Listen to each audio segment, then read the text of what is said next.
Hello and welcome to Irenicast. Before we get into our 100th episode, I just want to remind everyone that this was recorded live on Facebook Live.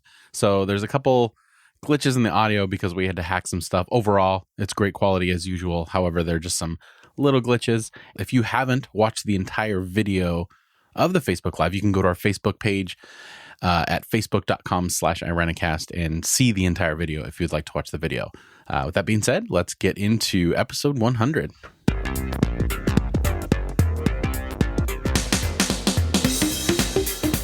Hello, everyone, and welcome to the live edition of Irenicast. I'm your host, Jeff, and with me, as always, are my co-hosts, Mona and Alan. We are post-evangelical ministers and theological thinkers grappling with our place in the progressive Christian world. Thank you for joining us for a live conversation on faith and culture.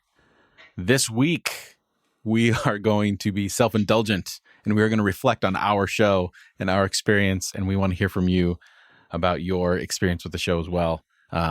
We figured we'd do a past, present, future kind of thing in our conversation and start with kind of reminiscing on why we started this whole thing in the first place. Way back in 2015, 2 years ago, every week for 100 episodes. It's been pretty amazing. That's a lot of life. It really is. Not to interrupt you. No, please. I'm trying to figure things out. So I want to make. It's so weird to look at your faces. We are not used to this. So normally our show is all just over Skype audio because we don't want to slow the bandwidth down. So we had to learn over the course of time how to listen for each other's rhythms and non-physical cues, and so it's very strange to be communicating and being able to see each other's face. That's very weird.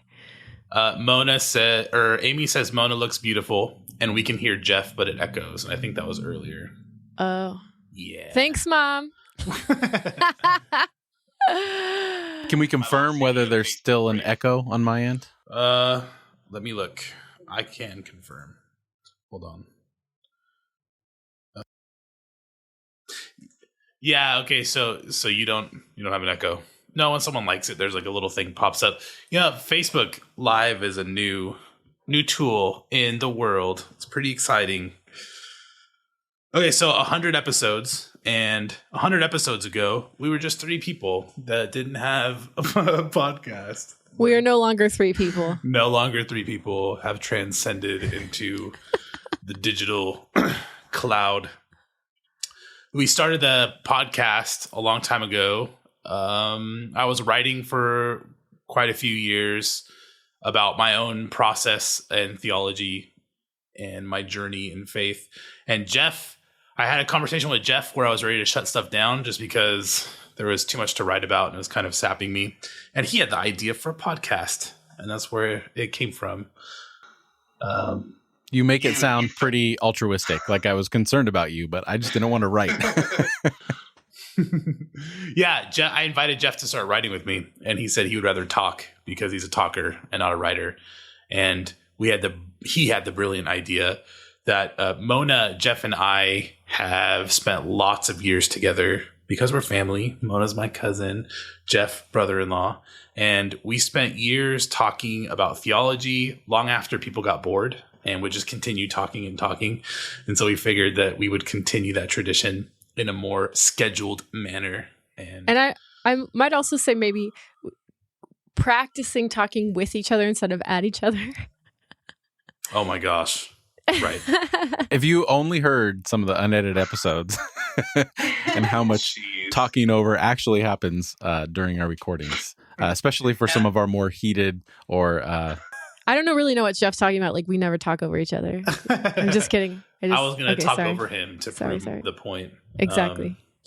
I'm so funny. The earlier episodes, definitely learning how to speak and let other people have space was really interesting because I think we're all very extroverted and, stronger personalities.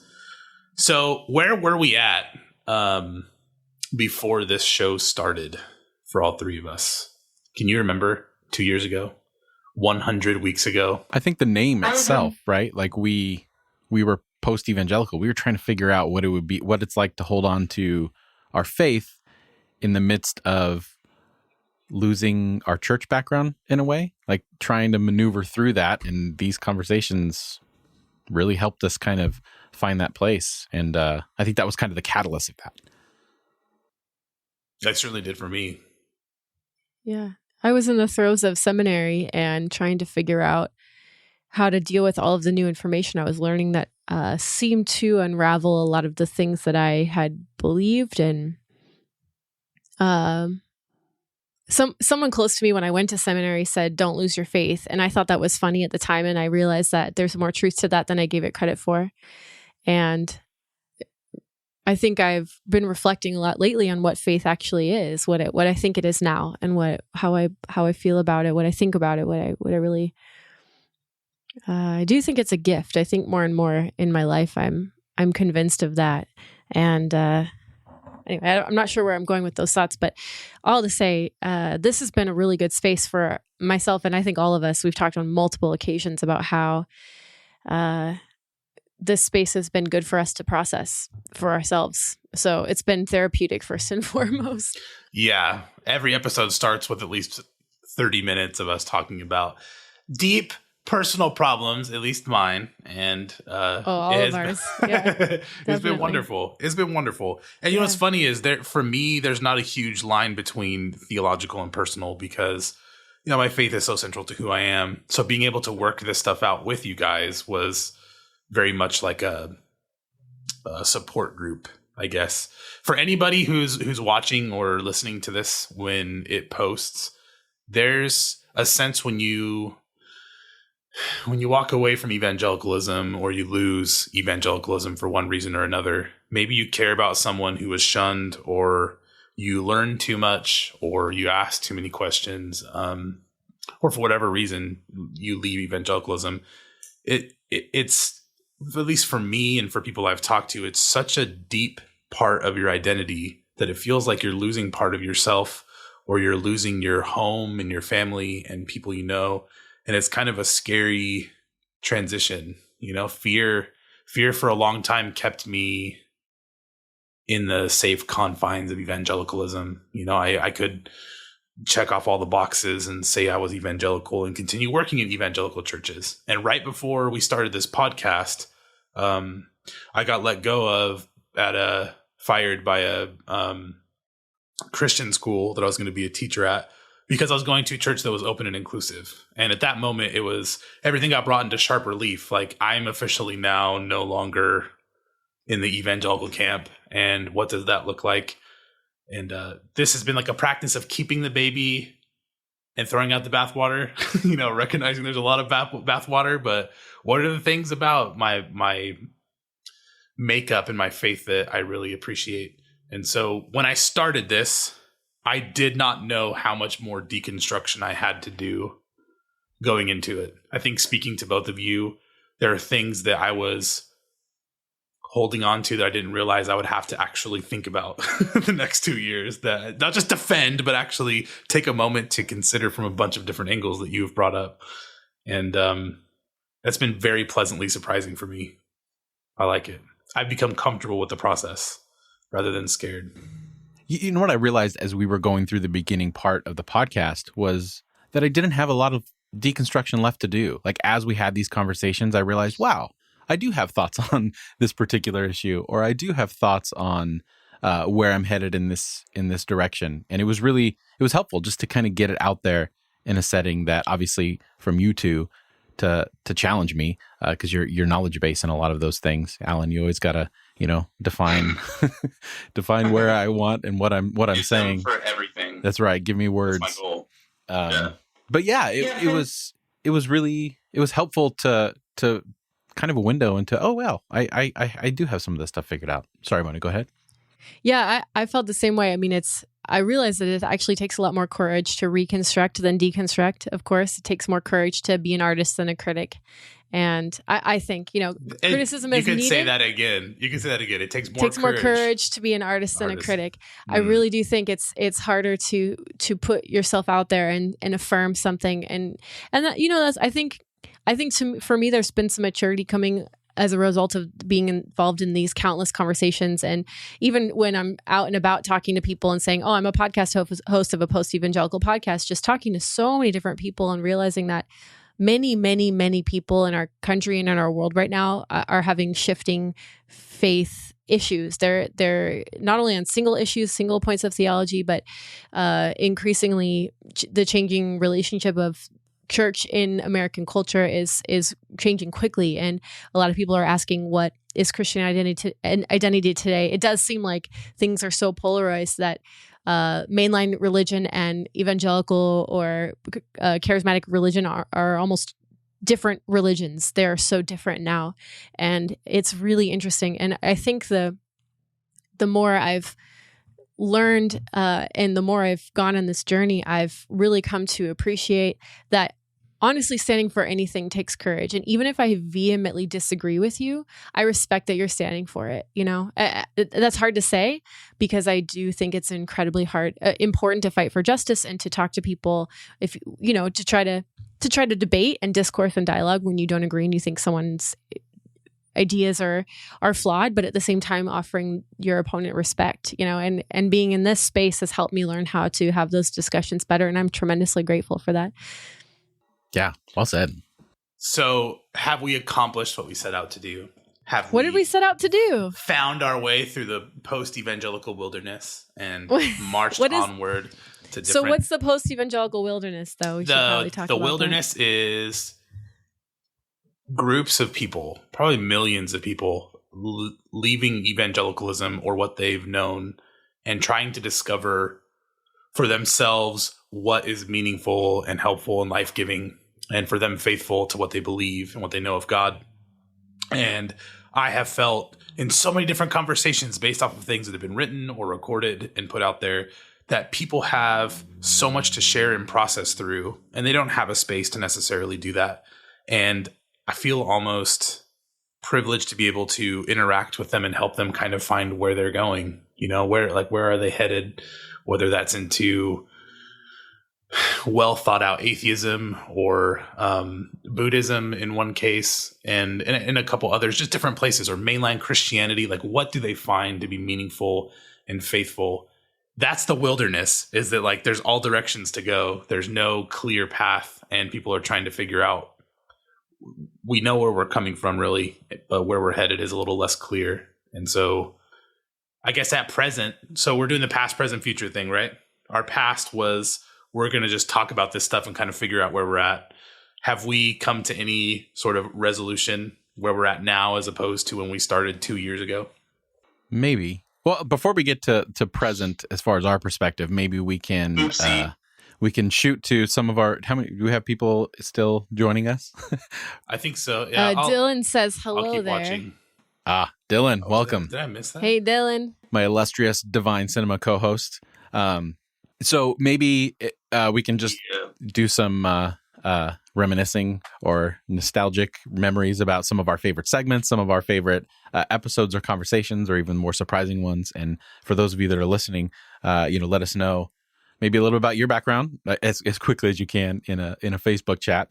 But just, how you started listening or what has spoken to you in the past for our show. And so maybe we could start there before we move on to more about us, even though it is about us, really. Kat said, "Alan, move over so we can see you." I think it's because people are watching. Yeah, move to your left if they're watching on their phone. Really? Well, no, it doesn't. It doesn't toggle if you. All right. Yeah, and also, it toggling. does. Yeah, but here we go. Yeah, is that better? That's better. Yeah, that's better. Thank you, Kat. I would like to be seen and heard, and I appreciate you working with me. And Alan, can you unpin the technical post? Sorry. Oh shoot! Yeah, let's do that. No problem. Okay, so our favorite moments in the last 100 episodes. That's a lot, man. That's exciting. I'm thinking, okay, just off the top of my head, the episode where Alan really wanted to talk about vegetarianism and Jeff and I were like, bah! And then by the end we're like, oh my gosh, that actually makes a lot of sense. You succeeded. You had a big win there. And then for like months, you're like, I just want to remind you that really spoke to me, and I'm eating less meat. And I was like, that's right. I have been eating less That's right. I have. Yeah. Yeah. And eat less meat because not just compassion, but because of the environment. I did like that episode. Exactly. Yeah. That was a great episode. That was a fun one. What episode was that? That was back last year. I don't remember what number it was. It's about the environment. Environment. It was the end of 2015 when we had that episode. Yeah. I'll find the episode number. Because Alan wanted to do the whole episode on veganism. I did. 46, right? No, I wanted to do the whole episode on animal agriculture, not veganism. But we decided veganism. let's make it all environment. And I agree. I've eaten less meat since then as well. But I have eaten less meat. My argument in that episode was that the single biggest thing you can do for the environment is eat less meat. Regardless of how you drive your car or using the air conditioning or whatever, eating less meat will have significant impact compared to everything else. So that's how that came up. Everything in moderation. Yeah, in moderation. Hey, but before I go back and reminisce on what my favorite episode was, Jeff pointed out early on, I forgot, how many episodes does the average podcast go? You were telling 7. us early on. 7 before they pod fade. I remember we got to is 7? We got to 8, and Jeff is like, "We're better than average." I was like, "Yeah, this is good." Wow. 8 episodes. So how many go to 100? I want to know that. That's a good That's a good question. Stats. I'm not sure. I'm going to Google real quick. Is What's it like your favorite? While I Google, Jeff, what's your favorite I would like episode? to see a bar graph of narcissism versus how many episodes you do, and like the more narcissistic you are, Might not be such a bad idea. My ego's gotten bigger from the show, so I want to thank you both for that. Mine has How many reduced, but that's good. We just need a little balancing. What was your favorite episode, Jeff?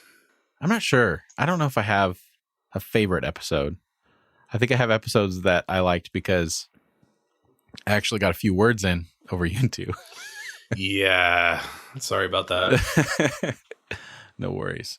No, I think that I liked some of our more... I really liked the Inside Out episode, which obviously was That was a good one. was part inspiration for later the Divine Cinema episodes. But that's what I love. I love movies, film, stories, stuff like that. So it was that was a fun one to do. I've loved all of our interviews. I love getting outside perspectives, especially ones, Mona, that you brought in from people that are just so outside my sphere that it's important for me and all of us to hear voices outside of that. And I've really appreciated that one. The most recent one, especially, was really good. I was super nervous for the Science Mike episode because honestly, I'm still a bit of a fanboy. So behind the scenes for that one I was very nervous. There was a lot of like, if you listen to the unedited version of that, there's a lot of like, yeah, it was like that Chris Farley interview that he did with SNL where he's like, you remember that time where you where you sang that song? It was just, I was very nervous. That's how you felt. Cleaned it up in post, so I sounded at least a little better. Professional. We have a comment that that one of the most inspiring episodes was the Farm to Table Church one. And I agree, that was episode 70. If you've not heard that episode, it was my friend Christy. She works for a church that's doing farm to table meals, and that's their church service, is having meals together every week. And they also have a bakery, and it's awesome. So if you haven't heard that episode, I totally recommend it. Yeah, that was kind of a series that we did while Adam was on, or not while Adam, but while Alan was on sabbatical. We did different church models. We had the beer church from Jeff, which was really good. And that's something that I'm super interested in. So yeah, that's a good one. And my wife brought that one up. So I have to give a shout out to her because she's been on an episode too. I loved our Gentle Thursday episode with just the ladies where we had Debbie come. And that was definitely on the top of my list. And I know we got a lot of response from that one too. My favorite episode, just because it was guilty pleasure for me, was the Alien episode where we talked about aliens. And again, Mona was like, you're going to have to convince me of why the heck this is important. And I felt like I loved that episode. We talked about, in my favorite segments in that episode too, we talked about our favorite superpowers and what our superpowers would be. And that was episode 32. I got to showcase it's episode 32. I got to showcase my weirdness because empathy would be my superpower, and We talked about like what we would look like and stuff like that. I loved it. That was really fun. And I still believe we're going to find alien life traces, whether we discover something in a different galaxy or a different solar system that has harnessed energy. And we're going to have to come to terms with the fact, again, like the Copernican revolution, that we're not the center of the universe. And what does our faith look like when humans are not the center of the universe? And we better do it now rather than later. That is a good episode to check out. By the way, if you're listening right now, when we post this on Tuesday, we will have all these episodes that we listed in the show notes, so you can go right to them. And if you're listening on a regular day on Tuesday as part of your RSS feed, check the show notes at irenicast.com/100 for all the links to the things that we're talking about right now. Alan, that was a good segue into... Sorry, go ahead. Dylan says, I like reminiscing. Can we keep reminiscing? Dylan says he enjoyed the video game episode, and Alan got a lot of flack for the game Firewatch that he recommended. Yeah, dude, what the heck? I love that game, you dude. for that. It was so good. Has anyone played? Dylan, if you haven't played that, you need to. And you guys need to play it too. Like I said, you feel like you get punched in the gut, and it feels so good. Why? So good. Why would that feel good? Why? Sometimes emotional trauma kind of just... hits you in the right spot. Oh, man. We're not advocating. That's not the official stance of the show. We just the official stance of me. That's all. Sometimes. You need a t-shirt, Alan, that I am the official stance of me. I think that would be a good Not to diminish your authority, Alan, but I will show? check that game out now that Dylan has also suggested it. So I will give you the benefit of that. It's on his list of games to play. It sounds like his type of game. It is, man. I'm telling you. Meditative. I think I played it straight through for like 10 hours one night, and it was wonderful. Oh, man. It was so much fun. Another episode that was really good. I liked our sacred versus secular series when we talked about people and spaces and stories and how they operate and how the definition of sacred and secular hasn't helped us, or we can use it in a different way, and deconstructed that. And I think that was really helpful, especially for my past. Yeah, along with that, I loved the biblical criticism series that we did. I still recommend it to people as a resource because actually, even if you go to seminary, you might not really get that or that kind of like condensed bird's eye look at all that stuff. You might take classes here and there on kind of different things, but you might not like you take a class on Pentateuch or something, and they mention biblical criticism, but it's not a class on biblical criticism or something exactly. like that. And a lot of MDivs, Masters of Divinities, are not required to take exegesis so much. Like if they, depending on their focus, depending on their program. So I'm excited when we can create resources for people like that. Like as much as the conversations are super fun too. Mm-hmm. So very proud of that. That reminded me of, there is a person in my church who said multiple times that he's listened to so many different episodes, and he loves the episode on church history, the bonus one that you did, where you and I just like mainline church history for an hour or something like that, and you just went. That's episode 1.5. It was like our second thing we released. Yeah, it features the sheep of change, right? Which is a noisemaker that my sister got me in Switzerland. That was the thing that I got when she came back from Switzerland, was the sheep of change. So fantastic episode, but it has my single biggest regret in all of the episodes we ever had. Oh my God, what is it? Something that never got it edited out.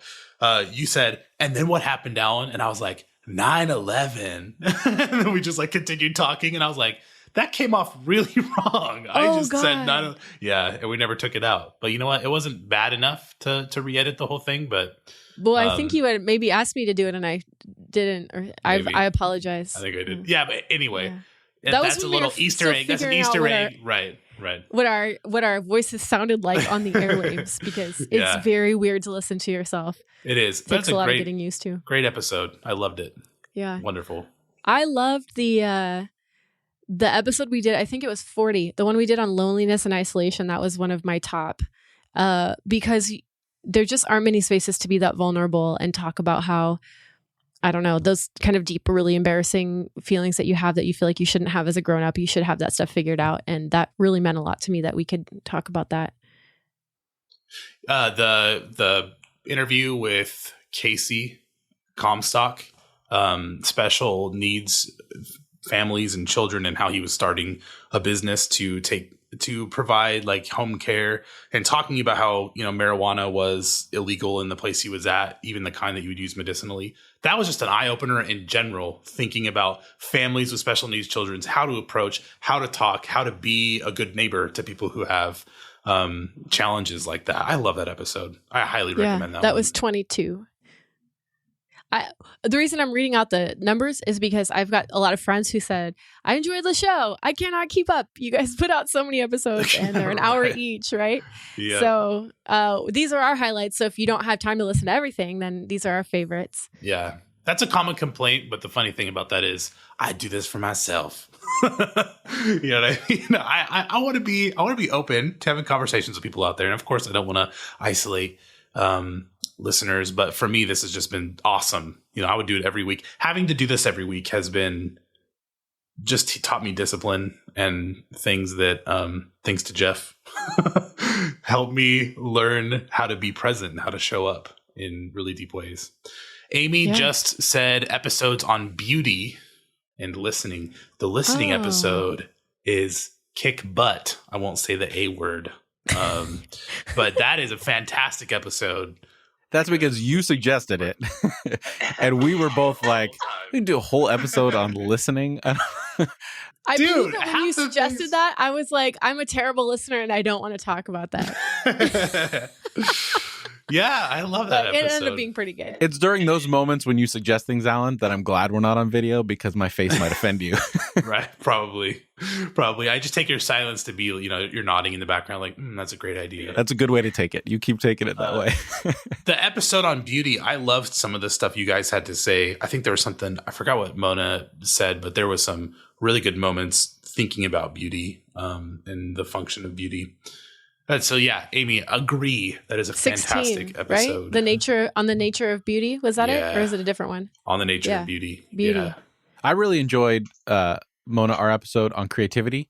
That was the first episode that you and I did together. That was a good one. And we were a little nervous, like, what is this dynamic going to be without Alan? And I thought it turned out great. It was a really fun conversation and and I think that was the episode that we still haven't brought Alan into the cult. Was that the one? That was a great segment, actually. Listening. That's right. Listening is 21 and creativity is, we did a couple on creativity, actually. Mm-hmm. I think it was the very first one. But you did one on when I was on my sabbatical because I remember listening to it and really liking it. 71, it's called You Are Creative. Okay, so sometimes we pick a topic. This is the behind the scenes chatter, right? Sometimes we pick a topic and we're like, we either have, this is usually what happens. We either have like no good ideas that week or good ideas, like, or the ideas that we have backlogged are so heavy and we just cannot bear to talk about them. Like, something that's been on the list, I think, before has been like something. The death penalty, the rape culture one. Yeah, we took forever to do that one because we just kept pushing it off because we're like, we just don't want to talk about it. We should talk about it, but we just don't want to. So I think creativity was one of those ones where like, oh, this is kind of a guilty pleasure topic. I don't know. It might fall flat. And then it ended up being a really good episode. So sometimes you just never know. Sometimes you have a lot more to say about the subject than you think you do, which is pretty cool. By far my favorite episode of the entire thing. So I never shared my one favorite episode. It's actually an interview, and it's one I did with Joey Asterbaum talking about. Of course it is. Sky Park. Well, hold on. Sky Park Deconstruction and Sloss is what it's called. It's number 49. And there's one part in Joey Asterbaum has a fantastic story. I love the way he talks. I love what he shared. And I followed him for years and some of the stuff he's been into. And I'm just, I'm a really big fan. And so he was the guitarist or, played for Sky Park back in the day, a Christian band. And at one point he was talking about how there was someone who grew up in the mainline church as opposed to the evangelical church. So someone with the opposite background than me in Christianity, right? The mainline church left, went to evangelicalism for a while, and then came back. And he asked him, like, why'd you come back? And he said, like, I was tired of talking about the issues and I just kind of wanted to talk about the Bible or talk about Jesus. Wanted to worship Jesus rather than discussing the issues. And that's totally backwards in my brain. The evangelical church is the one that talks about Jesus, that worship Jesus, right? And it's the mainline people who talk about issues or whatever. And realizing that in my evangelicalism, it really was about the issues and less about like the presence of Christ.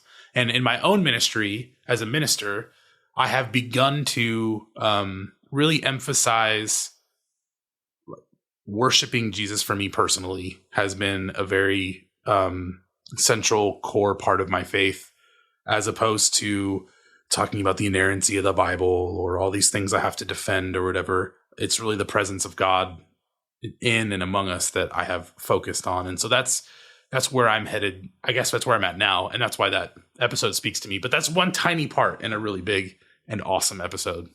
So let's transition from episodes to segments. We from the beginning decided we needed to have something to break up just this long conversation. So we have several reoccurring segments. We've had segments that we've done, just one-offs. So some of your favorite segments, and again, everyone join in for those of you that may be still listening. I really like the ones on Jesus or Jay-Z. Is this song a Christian song or is it like hip hop? Just because of that South Park episode where it's like +1 or whatever, and they create a Christian band that's not a Christian band, but he creates it just to get awards or whatever. And all the songs sound like they're worship, but really they're just like, anyway. I really like the pointing out the difference between how Christian worship has kind of devolved over the years. That's a really fun one, and having to guess. Because I know nothing about popular culture. That's why I like that one. Is it works for me. I love Good News, Bad News. That's one of my favorites. That just always got so wild. Yeah. The good news is you have to have dinner with Donald Trump. Bad news is I forgot how that one went. He wants to practice his speeches. Yeah, that's right. Yeah. That's less funny now than it was. The good news is you don't have to pay for dinner, but the bad news is that the cost of not paying for dinner is running your hands through his hair. That's right. Like that's what it was. That's what it was. Oh my god, that was great. A later addition to our canon, I really enjoyed sound charades. Did you just say the word canon? What's that? Canon. I think after 100 episodes, we can claim we deserve a canon. Yeah. Okay. So you said sound charades? Oh, dude, that was a really good one. That was a I good one. That. Yeah. Yeah. You like recorded your kids walking in gravel or like the DVD player that was opening. Name that sound. Sound charades where we had to do charades, but because people can't see us, we had to use sound effects with our own. We had to make sound effects. Yeah. And we can't see each other. That was probably the best one. Now that episode 64 now that I think about it, was that was my favorite segment. That was really funny. What we should have done that one again, huh? No, not with video. Sure. I'm not going to do that with video. Video. Especially live over Facebook right now.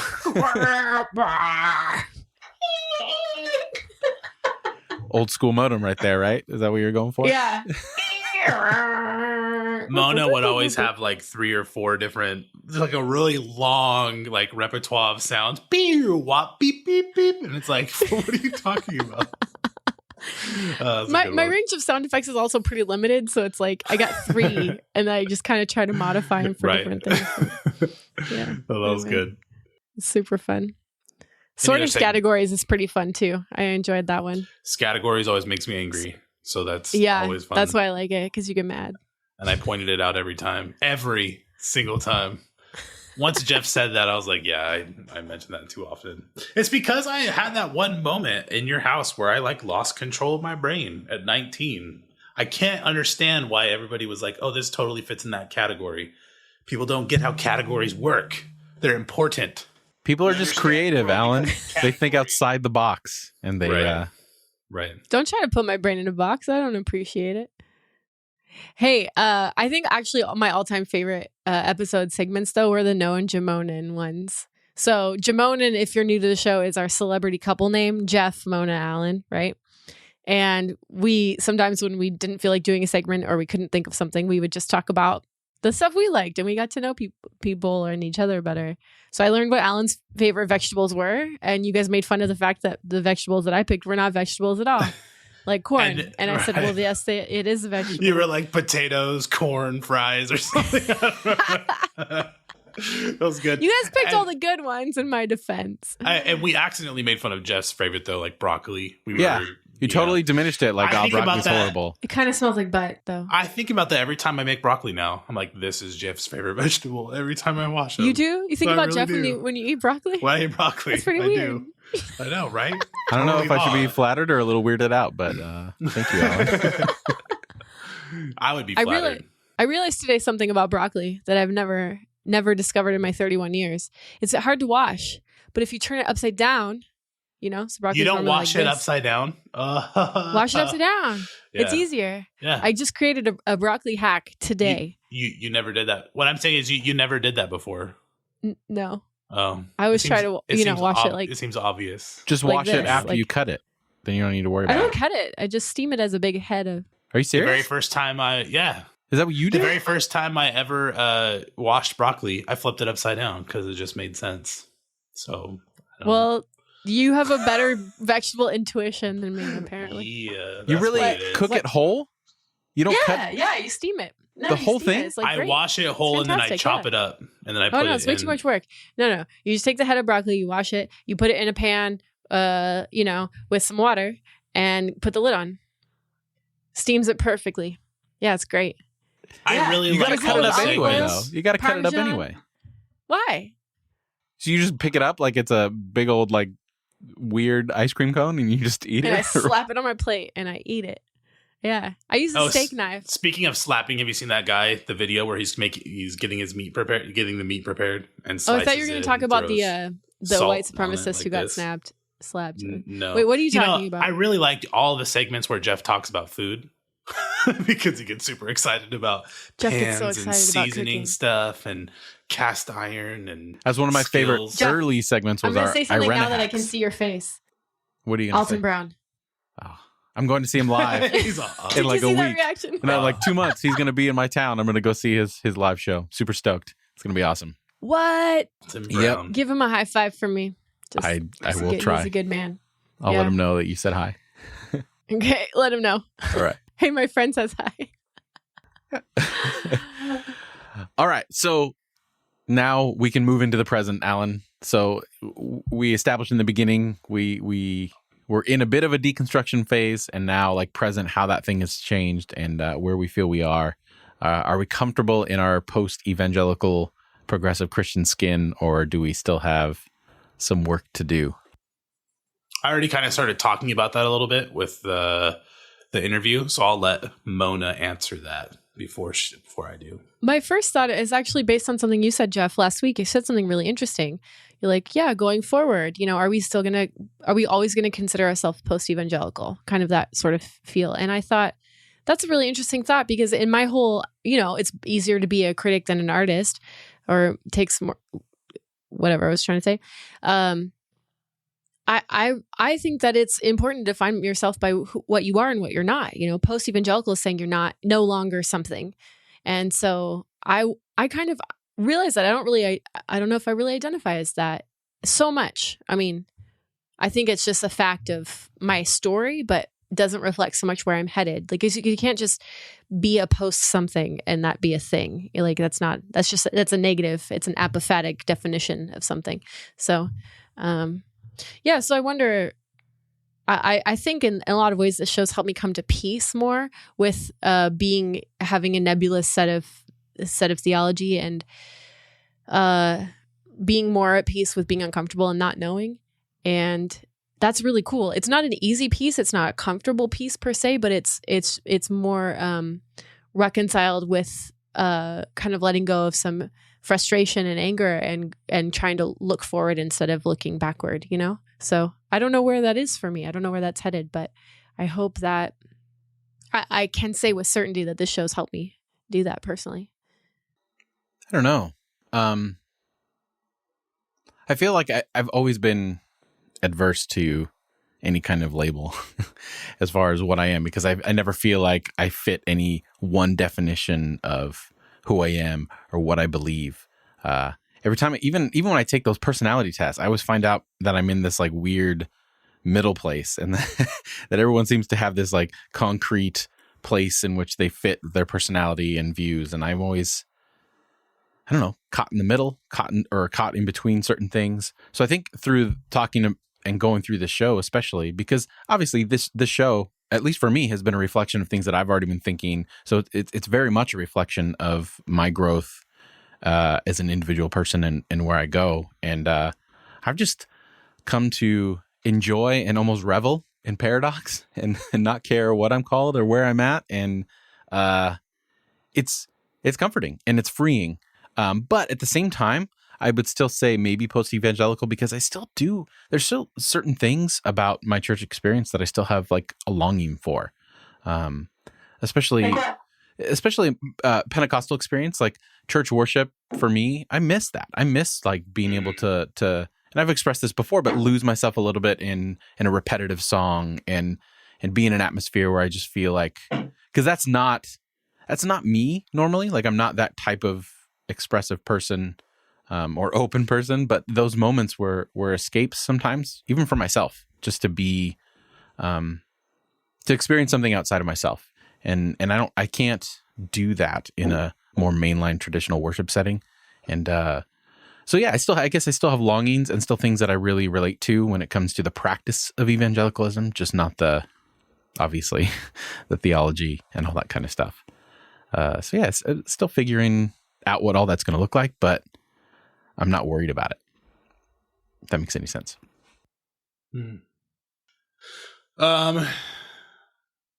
I relate to both of what you guys are talking about, especially having things in my post-evangelical that still speak to me, my evangelical background.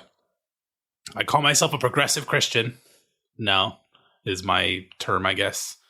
But for my ordination process, have to sit with a room full of ministers who are active ministers in the mainline tradition who went to a program that emphasized like liberation theology and progressive activism and things like that. And there's just something what I have from my evangelicalism is like I said before, the worship of Christ.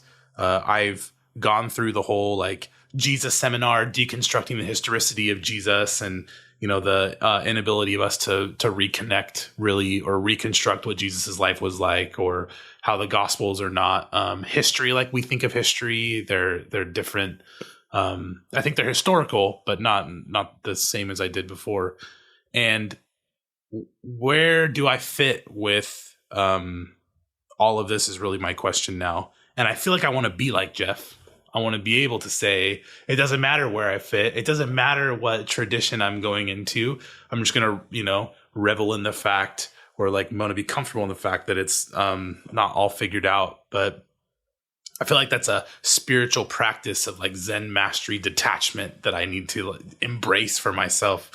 But I've really noticed before the show started, I would say this, and now I fully believe it and feel like I've come to an actualization in this one area. And it is moving away from concepts of fear and toward love. I was talking to a lady in my congregation, an older lady, and she said she feels there are two bases for life, and she's lived through a lot of things. She said you can either live from the basis of love or live from the basis of fear, and you can't do both at the same time. And I thought a lot about that, and it kind of stuck in my brain. And in the New Testament, it says perfect love casts out fear, right? It's like oil and water. They don't really go together. And I thought about how I look at God, and I was taught to fear God. That was the central component of my faith from the time I was young. The fear of the Lord is the beginning of wisdom. That's in Proverbs. There was a billboard taken out in my college that said, fear God, all the way across the billboard. And so it's so built into my psyche that to let go of fear in my relationship with God, fear that I'm going to get it wrong, fear that I'm going to get the Bible wrong, fear that I'm going to go to hell or send other people to hell or miscommunicate or whatever. Letting go of that has actually allowed me to encounter God in new ways. Not that I didn't encounter God before, I totally did. But fear has kept me from experiencing the love of God, not just in church, but also in all the other aspects of my life and relationships.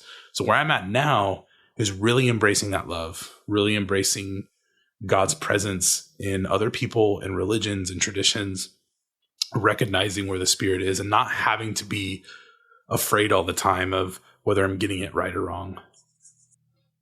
I feel like I've fallen into a similar dialectic, a similar dualism, but for me, it's based more on my Pentecostal experience of feeling like either I can be an intellectual and a critical thinker, or I can have charismatic experiences where I surrender to God and experience God and have a religious ecstasy.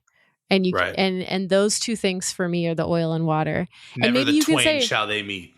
never. Yeah, I mean, and I think maybe you can say I think some people would make the argument that the critical theory, the critical mind, the intellectual philosophical mind is the fearful mind, and the loving mind is the mind that can trust God and have these religious experiences. But I think for me, I'm starting to really debunk that. And I think there is a middle place. And I think that middle place is presence and loving people and working for justice. I really have had these moments of finding the divine and feeling that same feeling of the presence of God that I felt as a kid, in these Pentecostal worship experiences when I'm making art or I'm caring for someone or making someone dinner. I'm starting to see that those moments are actually a lot more prevalent than we realize if we can just see them, if we can just kind of wake up to them. I really like what Lauren Hobler said on one of the, Lauren Andrea said on one of the episodes. She said, when did I interview her? She was talking about how we were talking about having a multiple religious identity. And maybe that's kind of how I'm starting to feel now. That was episode 85. I'm starting to feel a little bit like I have this kind of like humanistic, atheistic religious identity, and I also have a Christian identity. And those things aren't supposed to go together, but I honestly feel like I can really work well in both of those worlds. I really do. And both of those worlds make sense to me in some capacity. So you're saying they kind of cross over a little bit now, I think they as opposed to do. Before they couldn't. Before Right. It was very shameful to try to cross the two. And Lauren said something really beautiful that I love. She said something like, religious practice and ritual is just preparing yourself for when those moments of ecstasy happen. Because for most people, it's only a few times in their lives when you really see that mountaintop vista of religious experience. And all the rest of the stuff that we do every day, the way we treat people, our inner lives, our inner selves that we cultivate, it's all to prepare ourselves to be ready to see those moments when they happen. And I was like, that makes sense to me. That makes total sense to me. Instead of thinking that the religious experiences are something that we can cultivate and that we can produce or manufacture if we have the right kind of music, or we have the right sort of environment, or the right people around, or we have the right theology. So I guess thinking more about encountering reality instead of manufacturing God somehow. Annie Dillard, who wrote Pilgrim at Tinker Creek, called that seeing the light in the trees. You have this moment where you're walking by trees and all of a sudden they're transfixed and you have this like transcendental moment. And you said like, your regular life and regular ritual prepares you for that. For me, it's been the opposite. And it's absolutely true. That is true. But the opposite is true too, is like those moments I feel like have an effect on the rest of my life. When I don't see that stuff, when I don't experience, when I am engaged in scholarly work, recognizing that is a legitimate part of human experience and a legitimate part of my life informs the rest of it, Not to harp on that one point. No, yeah, of course. No, that's good. So that's kind of, we all have a place right now in the present where we're very different over the last 2 years as far as where we're at and what we're more comfortable with, which kind of leads us to the future, right? So this is episode 100, and we have a lot of a back catalog of a lot of great episodes. I think we've put together a really good, arguably, not to be too overindulgent, but arguably some of the best in this space of progressive Christianity. I am so opposed to self-promotion that I chafe. You know what I mean? Even I normally do, but I think Facebook. Jeff is right. I think it's like arguably true. I think we've worked really, really hard to make this show worth people's while and to have substantive content, fresh content to engage the past and the future in the show. And I love the idea that I'll be able to look back at it too and see where I was at years ago. Hey, 30 years ago we recorded this episode, and isn't that funny that, I thought that way, or we talked about this. Right. Yeah. Or we were in that place. Jeff tried to convince me when I was younger that it's okay to look back at where you were and to see yourself progress in your theology and in your thought life. And that's a sign. That's a good sign, because I was of the mind that if you change at all, you're going to hell. You know what I mean? And anyway. Well, I think that was all presented to us at a certain place, is that this is a constant thing, that because God is the same, or Jesus Christ is the same yesterday and today and forever, so should you. And that is silly and not true. Right.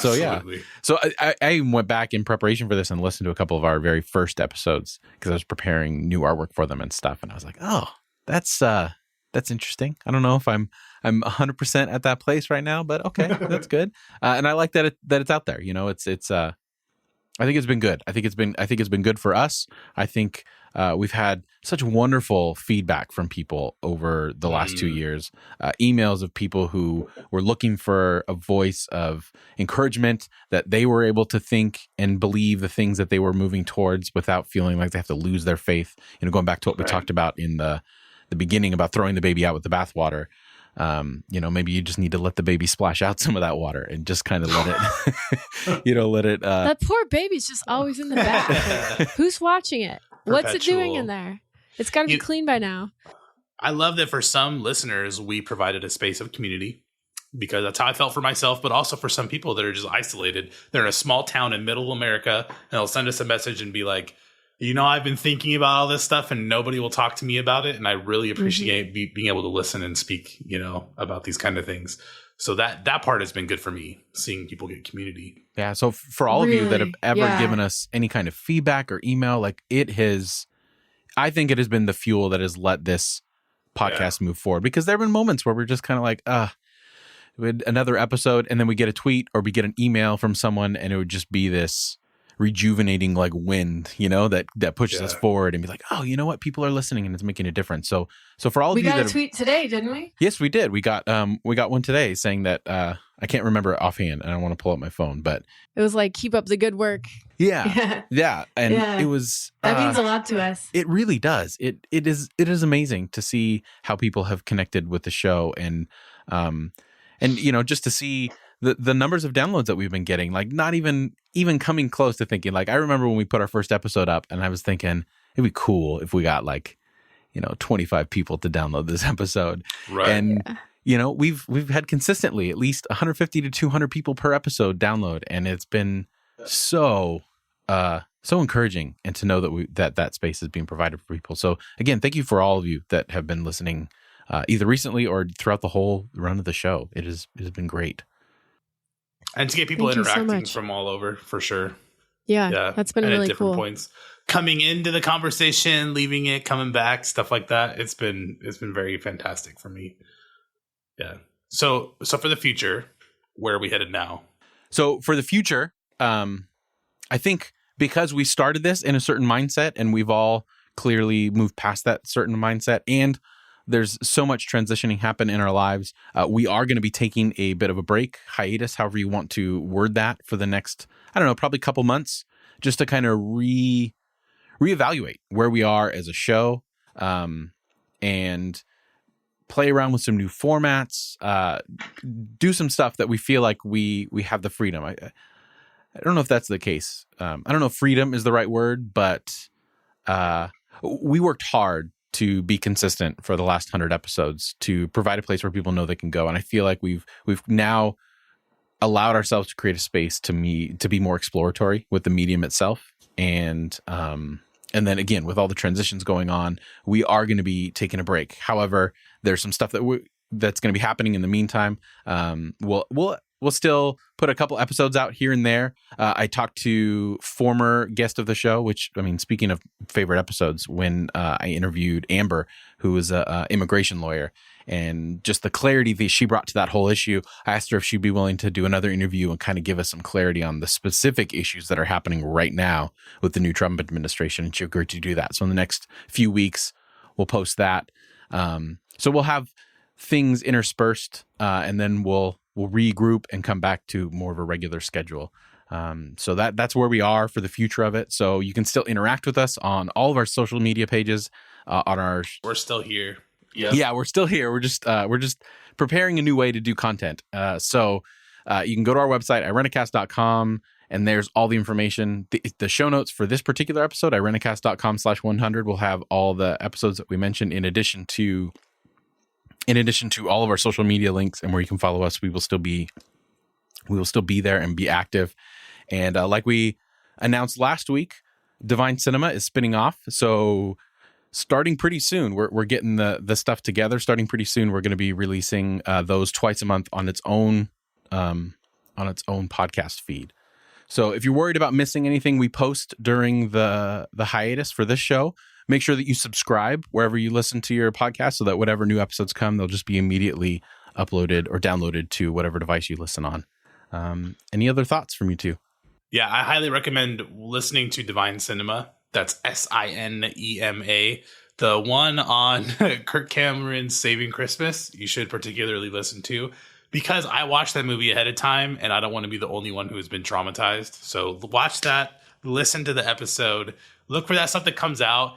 I am a firm believer that, oh my goodness, it is so important, the messages that are communicated when we use media, whether it's news, movies, anything, to portray our beliefs or our views of the world. And unfortunately, there's a lot of damage being done, I believe, by some of these things. So it's helpful to have thoughtful men such as yourself and Adam and Dylan to be able to walk through that and give people some of the tools to think about the way we consume content. What's the word?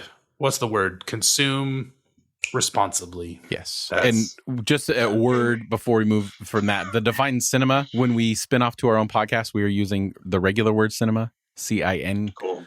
Just because we are going to be doing more than just bad Christian movies. Once we move into that space, we're going to be looking at faith-themed movies and oh, cool. Yeah. evaluating different things like that. So, because I think it would be a little bit difficult for us to have to consistently watch horrible movies on a regular basis. Right. We need some light in the midst of that. So if you want to get informed about when that launches, it's going to launch pretty soon. You can follow a Twitter account that we made for it. It's at Divine Cinema Pod, cinema with a C, at Divine. And that'll be in the show notes as well. And then also we'll announce its launch here on the Irenicast page as well, if you're following. I'm starting to work on my music stuff more and do more art stuff like that. If anybody wants more information on my stuff, like I guess message the show and I'll send you a link. It's good stuff. Thanks. Yeah, people should hook up with that. Yeah. For me, I am getting ordained by middle of the year, most likely. And it's been like a 10-year process. They make you go through psychological evaluations and all this kind of stuff. So that's what I'm doing in the next coming months, is I'm finally getting all the rest of that finished. And I'll be getting ordained in the United Church of Christ, hopefully. And I plan on taking my volunteer chaplaincy at hospitals, helping people die gracefully and go through illnesses, and turn that into something of a little side career for the future, because who knows whether ministry will be here in 30 years. Can you please or not. rephrase that? Rephrase what? I don't know. Turn helping people dying into a side career. You sound like Dr. Kevorkian. What? A little. Helping people die gracefully? No, it's wonderful. It's a good thing. To say There's the a word lot of career people- with it, though. To turn that into a side career? Yeah. That's what I'm going to be working on. Okay. not You just know, as a that's fair. I'm minister. sorry. I apologize for giving you. Excuse me. You just Pushing it shamed my calling in life. I Do you didn't- see I that? didn't mean it, but I Oh, guess my goodness. now that's that I what- think about that's what it, it's cousins, that's important. what cousins are for. I'm That's what they're sorry. for. I'm sorry. No, it's Yeah. okay. Cut that out of the thing, Jeff, please. So I'll be working on that for the next coming months, getting some of that finished and figured out. But I'm still going to be around. I'm still very interested in writing, and I haven't really done the blog since we started the podcast. I kind of wrote less because we were talking so often. But I think I might continue writing a little bit here and there during this little hiatus while we're getting everything set up for the new iteration. Yeah, we'll put links in the show notes for all of our individual projects as we go forward. But again, this is not a goodbye. This is see you later. We're going to rework some things, and we've invested a lot of time and energy and love into this thing, and we want to continue to do it. But we figured after we were so close to 100, we'd get to 100, and then we kind of make it like this clean break to begin planning a new era of Irenicast, the post-evangelical podcast on faith and culture, and we're excited to do so. But if I don't know if anyone has ever had to manage 3 schedules as busy as ours and still try to come up with content on a regular basis. And especially now, our schedules seem to be increasingly more busy, and we need to regroup, rehuddle, and figure out how to continue to do that. But it has been work, but it has been wonderful, amazing work, and we want to make sure that we continue to do it right and well. I can't speak for either of you, but if it's up to me, this will not be this will quickly, we will work through all this stuff. We will get the things we need to get done so that I can hear your voices again on all of these topics. Oh, you can talk to us when we're not recording. Right? I know, right? You realize that. No, I look up to both of you so much and look forward to this. It's just such a pleasure for me. And me too. Yeah. I want to say too, for last words, I know we've said this in the past on the show, but I just want to thank Jeff profusely, because Jeff does the lion's share of the producing work, and it's a lot of work. The producing, scheduling, get everything out. The reason we've been able to be so consistent is because of Jeff, and thank you, Jeff, for your tremendous effort and for honestly, literally making this show happen. Absolutely. Making it happen. Thank you. It is my absolute pleasure. I love this. This is great, which is why I'm still doing Divine Cinema. I gotta have, still gotta have my my podcast fix for the next few things. So, and I got something else in the works. I'm not gonna say anything yet, but me too. Maybe soon. So that's a teaser. We're gonna have some spin-off shows, perhaps. That's right. Shows plural. This is the end credit scene of maybe more is going to be coming. We don't know. Dun dun dun. So I think then that'll do it for us this week. Continue to follow us, subscribe to the show to make sure that you don't miss any extra episodes that we post in the meantime before we come back fully. And if you want to support the show, you can do that at irenicast.com/support. There's all the information there. And yeah, so 100, we did it. We made it. Cheers. We did it on Facebook Live, which is amazing. Goodness. It's been fantastic. So with that, I'm Jeff. I'm Mona. And I am Alan. Thanks for joining the conversation.